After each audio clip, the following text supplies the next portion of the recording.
जय हिंद। स्वागत है आपका गुप्ता एग्जामो यूट्यूब चैनल पे। आज क्लास में हम देखेंगे उदारवादी युग यानी 1885 से लेकर 1905 ईस्वी तक के जो भारत के स्वतंत्रता संग्राम को 3 भागों में बांटा गया था। एक उदारवादी, एक उग्रवादी और एक गांधी युग। जो उग्रवादी था वो था 1906 से लेकर 1920 या 1919 ऐसे ही आता है, और उसके बाद से आपको गांधी युग शुरू होता है आज़ादी तक। कांग्रेस के आरंभिक 20 वर्षों के काल को उदारवादी राष्ट्रीयता की संज्ञा दी जाती है, क्योंकि इस काल में कांग्रेस की नीतियां अत्यंत उदार थी। इस युग में भारतीय राजनीति के प्रमुख नेतृत्वकर्ता दादा भाई नौरोजी, फिरोज शाह मेहता, दीनशा वाचा, सुरेंद्र नाथ बनर्जी आदि जैसे उदारवादी थे।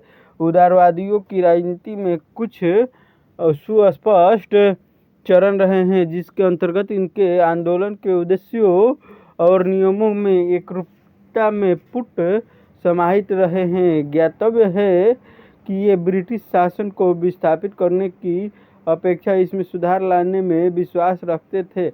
उदारवादी नेतृत्व को विश्वास था कि संवैधानिक मार्ग को अपनाकर अपनी बात को सभाओं, याचिकाओं, प्रार्थना पत्रों आदि के जरिए ब्रिटिश सरकार एवं संसद के सामने रखना अधिक प्रभावकारी सिद्ध होगा।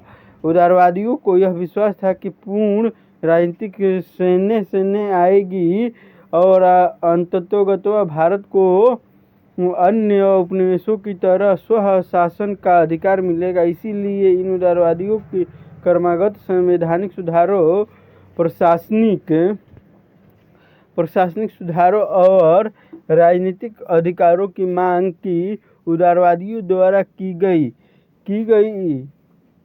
उदारवादियों द्वारा दी गई मांगों का प्रभाव 1892 में पारित भारतीय परिषद अधिनियम के रूप में परिलक्षित होता है, जिसके अंतर्गत केंद्रीय और प्रांतीय विधायी परिषदों में सदस्यों की संख्या में वृद्धि की गई। उदारवादी नेतृत्वकर्ताओं को ब्रिटिश संसद और जनता की न्यायप्रियता पर पूर्ण विश्वास था। उन्हें ऐसा लगता था कि यदि ब्रिटेन में अंग्रेजों तक भारत के निवासियों की दुर्दशा का समाचार पहुंच जाए तो सब कुछ ठीक हो जाएगा। कांग्रेस का नरमपंथी चरण 1905 तक भारत के राष्ट्रीय आंदोलन पर लोगों का वर्चस्व रहा, जिनको प्रायः नरमपंथी राष्ट्रवादी कहा जाता है। कानून की सीमा में रहकर संवैधानिक आंदोलन तथा धीरे धीरे व्यवस्थित ढंग से राजनीतिक प्रगति, इन शब्दों में नरमपंथी की राजनीतिक पद्धति को संक्षेप में रखा जा सकता है। उनके राजनीतिक कार्यों की 2 दिशाएं थी। जो उदारवादी थे या नरम दल वाले, उनकी 2 दिशाएं थी। पहला था भारत की जनता में राजनीतिक चेतना तथा राष्ट्रीय भावना जगाने हेतु शक्तिशाली जनमत तैयार करना तथा जनता को राजनीतिक प्रश्नों शिक्षित तथा एकताबद्ध रखना। राष्ट्रीय कांग्रेस के प्रस्ताव और प्रार्थना पत्र भी मूल रूप इसी लक्ष्य द्वारा निर्देशित थे। दूसरा, वे आरंभिक राष्ट्रवादी ब्रिटिश सरकार तथा ब्रिटिश जनमत को प्रभावित करना चाहते थे, ताकि जिस प्रकार के सुधार राष्ट्रवादियों ने सुझाए थे उनको लागू किया जा सके। नरम राष्ट्रवादियों का विचार था कि ब्रिटिश जनता और संसद भारत के साथ न्याय करने के लिए इच्छुक तो थी, पर उन्हें यहाँ की वास्तविक स्थिति की जानकारी नहीं थी। इसीलिए भारतीय जनमत को शिक्षित करने के साथ साथ नरमपंथी राष्ट्रवादी ब्रिटिश जनमत को भी शिक्षित करने के प्रयास कर रहे थे। इस उद्देश्य उन्होंने ब्रिटेन में जमकर प्रचार किया। भारतीय पक्ष को समक्ष रखने के लिए प्रमुख भारतीयों के दल को ब्रिटेन भेजा गया। इसी उद्देश्य से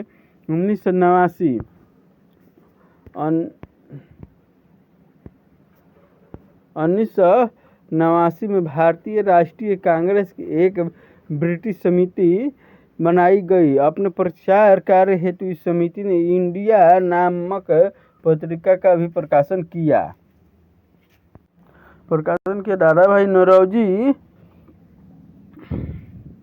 दादाभाई नौरोजी ने अपने जीवन और आय का विशाल हिस्सा इंग्लैंड में रहकर वहां की जनता की भारत की मांग का प्रचार करने में झोंक दिया। यह भी निर्णय लिया गया कि इंडियन नेशनल कांग्रेस का अधिवेशन 1892 में लंदन में किया जाए, पर 1891 में अंग्रेजी चुनाव होने की घोषणा की गई। अतः मामला स्थगित कर दिया गया और फिर कभी नहीं उठाया गया। भारतीय राष्ट्रीय आंदोलन में उदारवादियों की भूमिका। नरमपंथी यह भली भांति समझते थे कि भारत अभी हाल ही में एक राष्ट्र बनने की प्रक्रिया में पहुंचा है। दूसरे शब्दों में भारत में अभी एक नवोदित राष्ट्र था। भारत के राष्ट्रीय स्वास्थ्य को बहुत सावधानी से निखारने की जरूरत थी। आरंभिक राष्ट्रवादियों ने अपनी राजनीतिक और आर्थिक मांगों का निर्धारण इस बात की दृष्टि में रखकर किया कि भारतीय जनता को एक साझे आर्थिक राजनीतिक कार्यक्रम के आधार पर संगठित करना है। राष्ट्रवादियों द्वारा ब्रिटिश शासन की आर्थिक नीतियों की आलोचना। साम्राज्यवाद की अर्थशास्त्रीय आलोचना की आरंभिक दृष्टिवादियों का संभवतः सबसे महत्वपूर्ण राजनीतिक कार्य था। उन्होंने भारत के आर्थिक दोहन की तार्किक रूप से आलोचना करते हुए आर्थिक साम्राज्यवाद की संज्ञा दी। दादाभाई नौरोजी ने सर्वप्रथम poverty and British unrule in India नामक पुस्तक के जरिए क्रमगत व्याख्या करते हुए धन के निष्कासन का सिद्धांत प्रस्तुत किया। कालांतर में महादेव गोविंद रानाडे एमजी रानाडे के साथ रमेश चंद्र दत्त ने भी अपनी पुस्तक the economic history of India में इसकी व्याख्या की। दादाभाई नौरोजी ने ब्रिटिश शासन को ऐसे अनवरत और प्रतिदिन होने वाले विदेशी आक्रमण के रूप में देखा जो सैन्य ये भारत का विनाश करता जा रहा था। सैन्य अर्थात धीरे धीरे। राष्ट्रवादियों की शिकायत थी कि भारत की दौलत इंग्लैंड ले जाई जा रही है और उन्हें इस दोहन को रोकने की मांग की गई। किसानों पर करों का बोझ कम करने के लिए उन्होंने जमीन की मालगुजारी घटाने के सवाल पर निरंतर आंदोलन चलाया। इनमें से कुछ ने उस अर्धस्वामी कृषि संबंधों की भी आलोचना की जिनको अंग्रेज बनाए रखना चाहते थे। उन्होंने भारी करों को भारत की गरीबी का एक कारण बताया और नमक कर खत्म करने तथा जमीन की मालगुजारी घटाने की मांग की थी। उनकी अन्य कुछ मांगे इस प्रकार थी: भारत से किए जाने वाले आर्थिक दोहन को समाप्त करना,